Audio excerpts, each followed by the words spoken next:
Ebi.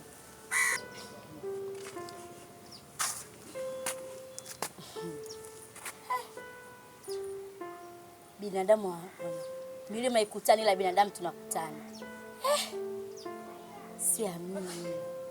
Mbona unakaa hapa? Nimehangaika kukutafuta, nimepata shida.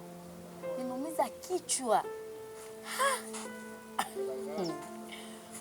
Mbona baba? Ebi, uliniacha nikiwa na mimba yako. Nimekutafuta sana, nimepata shida.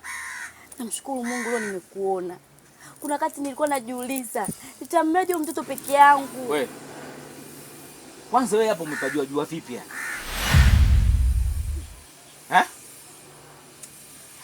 Arafu. Mbona unanifuatafuata hivi kila sehemu hivi? Unaendaje? Mimi na tumeshamalizana. Yaani siku moja tu unaniambia mtoto wa kwangu tukalipa. Acha kunichekesha. Kwa nini mimba inaingia siku ngapi? Wewe vipi bwana? Sikiliza. Mimi sio mpuza kiasi hicho. Usiletezo habari hizo. Yaani wewe kama mtoto wako kosa wazazi na kukosa baba ndio useme. Mimi sio mwenda wazimu. Nimeacha nyumba ngapi? Nimepoteza muda wangu mwingi. Umeniacha nikiwa na ujauzito wako. Umeniacha nikiwa na ujauzito wako.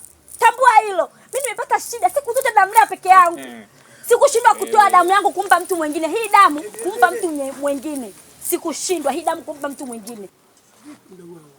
Ananichanganya huyu brother. Yaani huyu sisi mimi na yeye tumekutana kimwili ni siku ya moja tu. Leo hii analeta mtoto anga mtoto kwa mkubwa. Anafanya mimi huyu? Anafanya uko wetu mtoto? Sinichanganye unajua. Ebi. Nisikilize mdogo wangu. Huyu amevuka nyumba ngapi mpaka amefika hapa? Alafu isitoshe, huyu sio chizi. Huyu ana akili zake timamu. Sawa? Na ndio maana akaamua kuja hapa. Sasa basi, naomba unisikize kitu kimoja. Huyu mtoto ni wa kwako. Mtoto asiokuwa na baba katika ulimwengu ni mmoja tu. Yesu Kristo peke yake. Waliobakia wote wana baba zao. Alafu isitoshe, siwezi kuvumilia ujinga mdogo wangu. Hapa hatuko pamoja.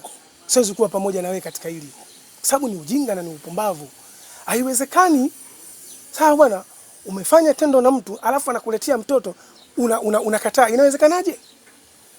Nyinyi ndio mnasababisha watoto wa mitaani kuzagazaga huko kwa sababu ujinga wenu watu kama nyinyi. Sasa tukiendelea kuwachekea, tutaendelea kujaza watoto wa mitaani kusipokuwa na sababu za msingi. Ebi, mtoto ni wa kwetu. Shemeji, mtoto ni wa kwetu. Na katika familia yetu tumezaliwa wawili tu. Ndiyo. Mimi na mdogo wangu Ebi. Na kuthibitishia katika hilo, wewe hapo umefika. Sawa. Na ili kuthibitisha kama wewe umefika shemeji yangu, naomba mtoto. Unakubali vipi kiwepesi hivyo sasa? Mbona unakubali kirahisi hivi yani? Alafu dume kabisa alafu. Mtoto hata jina mimi simjui na sana mtoto wetu vipi? Huwezi kumjua jina kwa sababu uko na mpango naye, unatakaje kujua jina? Anaitwa Muhammad.